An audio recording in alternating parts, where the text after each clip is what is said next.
Merci. Marc, du coup, je vous laisse prendre la main. Oui, bonjour.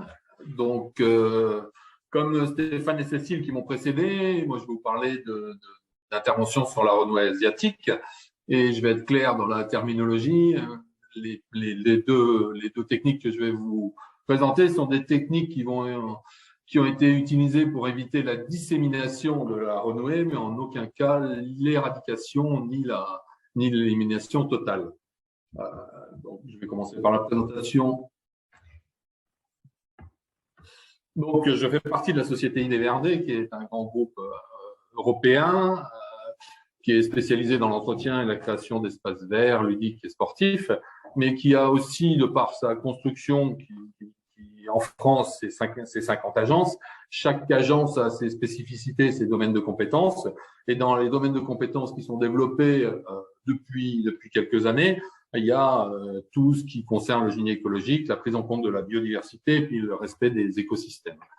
Donc, nos interventions pour l'agence que je dirige, qui est située dans les Ardennes, elle consistait en matière de gestion des espèces exotiques envahissantes, principalement pour un de nos clients, qui est la SNCF, pour lequel on intervenait en entretien d'une manière récurrente, et pour lequel on ne se préoccupait pas il y a quelques années de la dissémination qu'on pratiquait fortement lorsqu'on intervenait sur tous les talus qui sont difficiles d'accès et dans lesquels on trouvait de la renouée. On passait allègrement là-dedans avec des broyeurs et on disséminait ça sur des grandes longueurs. Donc, la première technique de gestion qui a été proposée et mise en place par la SNCF, qui nous a demandé de répondre à sa demande, donc c'est l'éco-pâturage. Donc, l'éco-pâturage a été envisagé pour des talus qui se situent en milieu urbain la plupart du temps, enfin les deux sur lesquels on intervient, les deux ou trois sur lesquels on intervient actuellement. Donc, ce sont des talus assez compliqués d'accès, difficiles d'accès, pour lesquels on intervenait manuellement avant. Donc, aujourd'hui, il a été décidé de clore ces zones-là et d'en limiter l'entretien en mettant en place un pâturage. Donc, le principal objectif, c'était stopper l'envahissement par la propagation. Les moyens qui ont été mis en œuvre, donc qui faisaient partie d'un appel d'offres auquel on a répondu, c'était surtout mis en place de clôtures, d'abris et d'abreuvoirs. On a mis en place tout au pourtour des périmètres, à la fois une clôture physique, une clôture type clôture à mouton, et une clôture électrique. Donc, les contraintes étaient principalement d'avoir des alimentations indépendantes pour que ces clôtures puissent être actives alors qu'elles sont en milieu séparé. La maintenance de ces clôtures était prévue dans le marché et le contrat était de 36 mois, donc 3 ans. On a commencé en 2019. Donc, le pâturage a été envisagé, c'était du pâturage caprin, principalement des chèvres. Donc, les chèvres que notre berger a mis en place sont principalement des chèvres de réforme.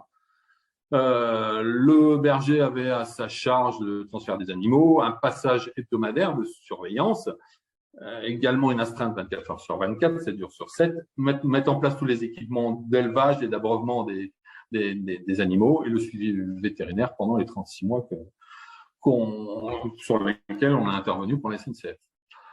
Donc, ce marché a duré pendant 36 mois. Nous, en 2022, on est arrivé à la fin du marché. À la fin du marché, on peut se permettre aujourd'hui d'affirmer que le résultat est satisfaisant et suffisant. C'est-à-dire qu'en partant d'une population, enfin d'un recouvrement pratiquement à 80-90% de toutes les surfaces dans lesquelles on a mis en place les chèvres, aujourd'hui, on a vraiment plus grand-chose sur l'ensemble des surfaces. Le coût, pour être très pragmatique, sur les 3 ans, il a été de 1 à 2 euros du mètre carré. Il est différent suivant les sites. Donc, c'est pour ça que je me suis permis de mettre cette fourchette. Et pour être aussi très pragmatique, je vais vous décrire les principaux bémols qui ont été constatés en face de cette mise en place de gestion. Donc, comme l'ont évoqué Stéphane et Cécile, et dans le développement de la renouée, enfin, dans son enracinement et sa reproduction par rhizome. Nous, on a vraiment fermé le lieu, mais en dehors du lieu, la renouée est quand même existante. Donc, on a été obligé de continuer à avoir un entretien à l'extérieur de la clôture et à proximité de la clôture.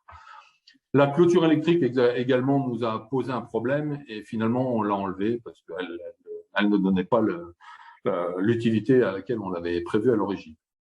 On a eu aussi à gérer, puisque je vous l'ai dit en préambule, on était dans un milieu, dans un contexte urbain, on a eu des problèmes de nourrissage des riverains, nourrissage par les riverains des animaux, donc des simples affiches ont à peu près réglé le problème et le berger à chaque fois s'est fait fort aussi de par des communications aussi dans la presse, mais le berger s'est fait fort de communiquer avec les gens qui constataient régulièrement sur place en train de nourrir les animaux en leur expliquant qu'ils étaient déjà bien nourris très bien nourris d'ailleurs même par la renouée, qu'on n'avait pas besoin de leur donner d'autres nourrissages.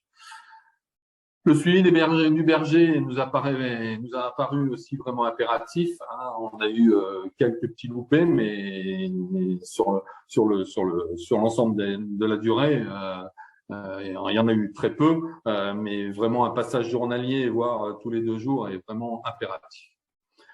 Le constat également, c'est pour ça que je vous ai précisé que c'était une méthode de gestion et non d'éradication ni de suppression définitive de l'envahissement, c'est que sur un tout petit secteur, puisqu'il y a un des secteurs qui a été diminué, à l'arrêt du pâturage, la reprise de la pousse de la renouée a été progressive, mais on est revenu au même état que l'état initial.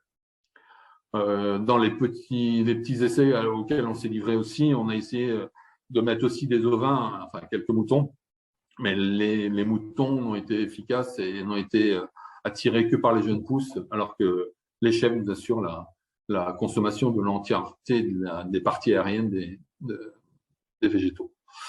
Et puis un petit côté marrant aussi, parce qu'on était en urbain, marrant si on veut, parce qu'on était en urbain, on a eu dans un des abris. Voilà. La deuxième technique que je vais vous présenter, qui est aussi une méthode de gestion, c'est à peu près le même contexte. C'est en Champagne-Ardenne, pas seulement dans les Ardennes, c'est aussi en infrastructure linéaire, le long des infrastructures linéaires de la SNCF, donc leur voie, des talus soit de déblais, soit de remblais, qui sont toujours difficiles d'accès et pour lesquels on entretenait avec des allées pareuses, clairement, et c'est des talus sur lesquels on avait des patchs à l'origine de 4 à 5 mètres carrés de renouée et on se retrouve quelques années après, parce que ça fait quand même une dizaine d'années, 10 à 15 ans qu'on intervient pour la SNCF, on se retrouve avec des talus qui sont complètement envahis. Donc la décision a été de traiter certains patchs sur des surfaces déterminées entre 1000 et 5000 mètres carrés, sur lesquels il a été envisagé d'effectuer un bâchage définitif. Donc, l'objectif, c'est limiter l'entretien traditionnel, effectivement. Le bâchage qui a été envisagé, là, c'est un bâchage avec revégétalisation et renaturation derrière. Donc, il reste quand même de l'entretien, mais on va quand même stopper l'envahissement par propagation et dispersion qu'on mettait bien en œuvre quand on mettait un débroussailleur là-dedans. Donc, le bâchage, la technique du bâchage qui a été employée, nous impose de commencer par préparer le sol, on fauche. Donc la fauche, elle est tout à fait similaire à ce que Stéphane et Cécile ont présenté, c'est-à-dire c'est la partie aérienne. On a évacué la partie aérienne.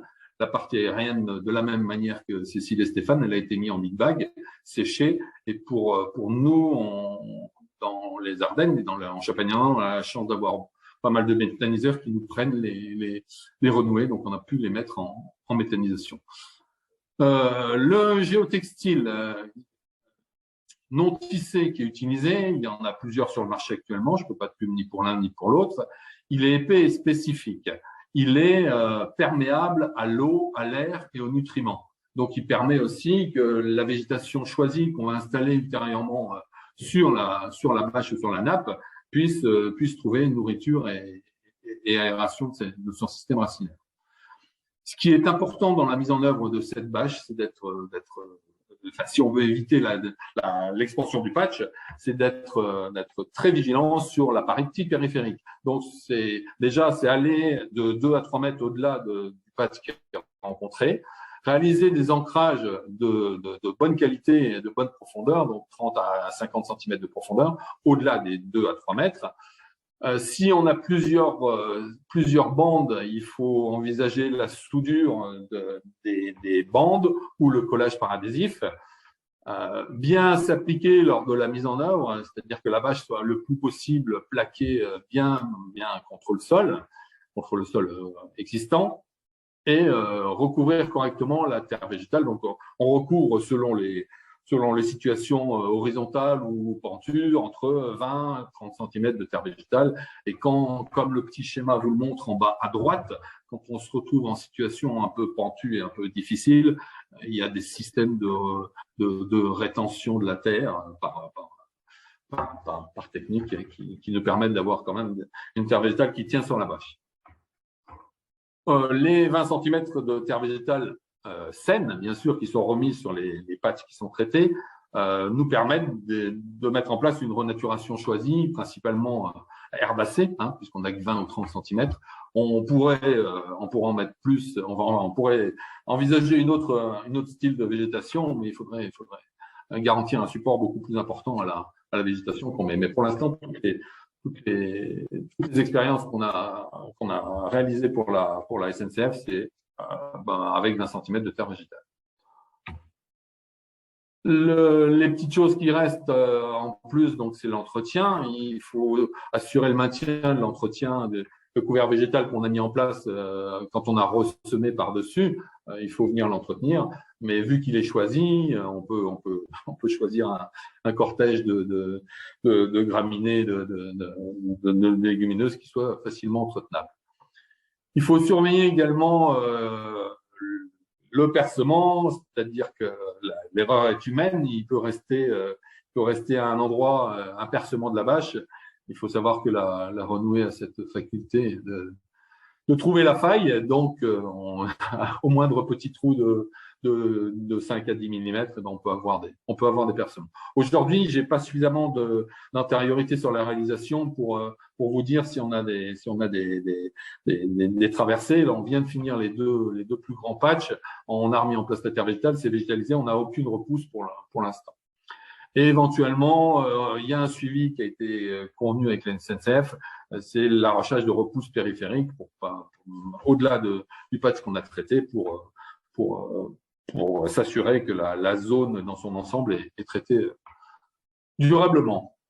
Les avantages, le résultat optimal après 2 ans doit être, nous on s'est engagé à le garantir après 2 ans, et le fournisseur de bâches, dans le cadre de l'enterrement de la bâche, du recouvrement de la bâche par 20 cm de terre végétale, s'est engagé à 35 ans de durabilité de son produit. Donc ça pourrait permettre de garantir la pérennité à très longue échéance du système de la barrière mise en avant.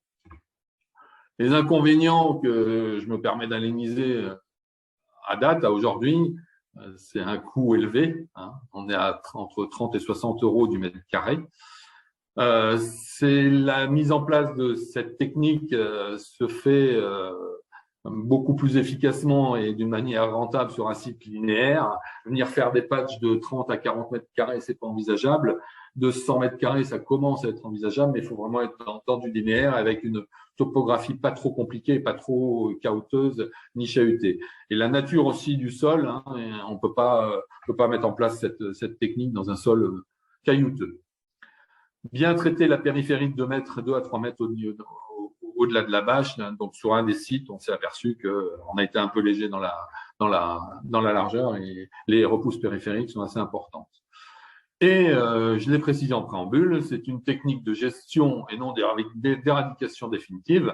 Donc, le débâchage n'a pas été envisagé dans cette technique, mais aujourd'hui, il y a des expériences qui ont été réalisées de bâchage et débâchage. Là, dans cette technique-là, le débâchage n'est même pas envisagé. Voilà. Merci de m'avoir écouté. Merci beaucoup, Marc. On a quelques questions du coup sur les 2 techniques que vous venez de présenter. Je vais commencer par celle sur l'éco-pâturage et puis ensuite sur le bâchage. Donc, il y avait des questions sur pourquoi avoir enlevé la clôture électrique et par quoi vous l'avez remplacée. La clôture électrique, elle a été mise en place et préconisée par la SNCF surtout du côté voie, par crainte que les animaux arrivent et la volonté de franchir définitivement de franchir la barrière physique. Et il s'est avéré, on a fait le test dans la clôture électrique nous a posé quelques problèmes parce que les animaux se prenaient dedans. Donc, on a décidé de l'enlever et notre expérience a fait que en l'enlevant, les animaux qui ont suffisamment de nourriture à l'intérieur, la chèvre a tendance à toujours aller chercher au-delà, mais là, la renouée les nourrit bien et elle ne cherche pas en dehors du périmètre à aller manger ailleurs. On a aussi, dans le cadre de la mise en place du procédé, on a aussi fait évoluer le nombre d'animaux de telle façon qui se contente largement de ce qu'il y avait dans le parc. Et du coup, j'enchaîne avec une autre question. C'était le nombre de jours de pâturage. J'ai pas de réponse très objective à vous donner sur ce chiffre-là. On a la chance ou la malchance, je sais pas, d'avoir d'avoir un réchauffement climatique aussi dans les Ardennes. Donc, on ne rentre pas les chèvres très souvent. Et je pense qu'il y a près de 200 jours de pâturage, largement 200 jours de pâturage par an.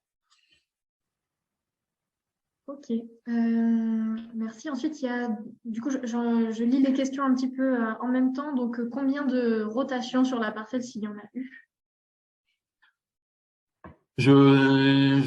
Alors, on a en fait, là, je vous ai décrit 2 parcelles. On a 3 parcelles plus le berger a aussi ces champs-là. Je pense qu'il y a eu 2 à 3 rotations annuelles. Ok.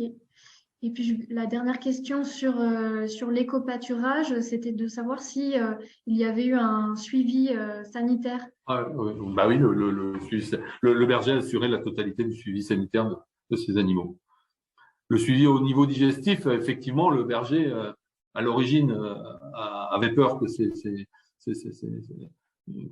que ces végétaux-là nourrissent trop les animaux, mais justement, en établissant, en diminuant, on a commencé avec beaucoup d'animaux pour pas qu'il y ait trop de nourriture, et en diminuant le nombre jusqu'à ce que tout le monde se sente bien, enfin, dans ce pâturage-là.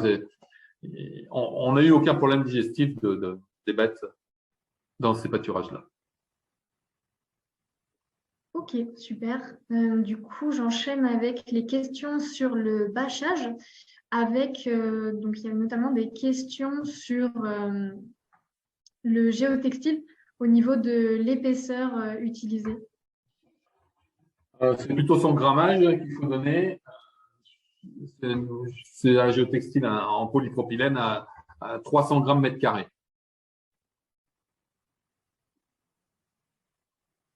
Ok, je regarde s'il y a d'autres. Oui, encore une question sur le géotextile. Au niveau de la profondeur d'ancrage, a-t-elle été dimensionnée au regard de la capacité de l'espèce?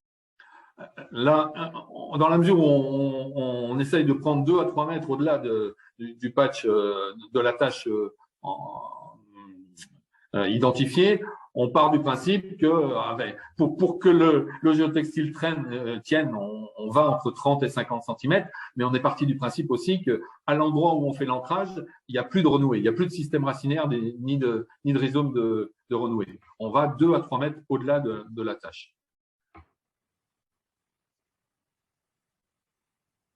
Ok, donc là, du coup, je pense qu'on a fait à peu près le tour des questions.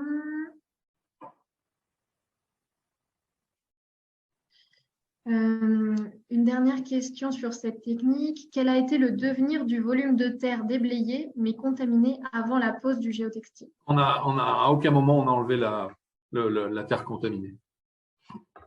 On bâche sur l'existant. Ok, super. Dans ce cas-là, je pense qu'on a fait le tour. Donc, je vais passer la main à Zineb.